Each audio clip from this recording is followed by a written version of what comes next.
De quoi traite le livre « Coup d'État » de Maël Combila au carré. Ce livre, Coup d'État, traite du phénomène de coup d'État et de celui des putschs militaires.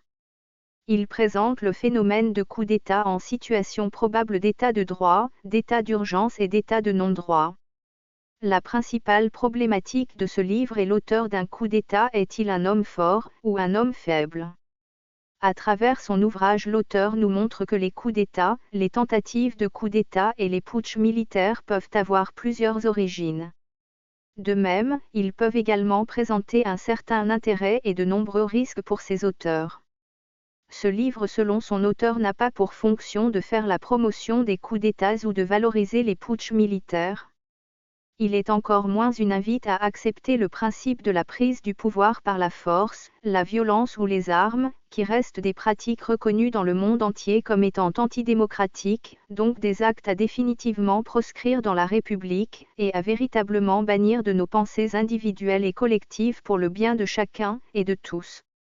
Il vise cependant à sensibiliser les populations sur le phénomène des coups d'État dans la nation, son évolution dans le temps et dans l'espace, mais également son impact au sein des États.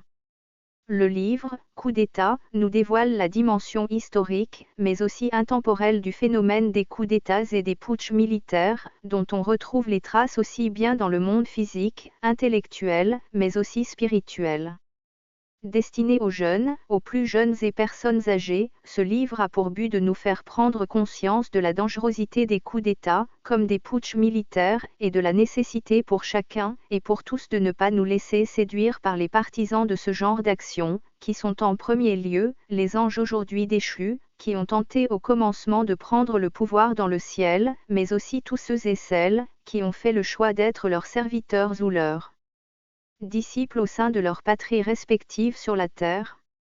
Riche par les réflexions de son auteur, cet essai littéraire s'appuie en plus sur un certain nombre d'articles pertinents provenant de d'autres sources publiques et privées relativement fiables, qui lui donnent aussi une portée scientifique, philosophique et religieuse majeure.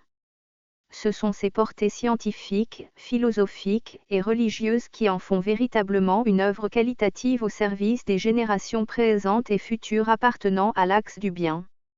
Ce livre peut donc s'avérer être un outil utilitaire pour plusieurs lecteurs dans la nation, dès lors qu'il peut contribuer à davantage éduquer les habitants sur un sujet d'une importance capitale pour les gouvernants et leur population.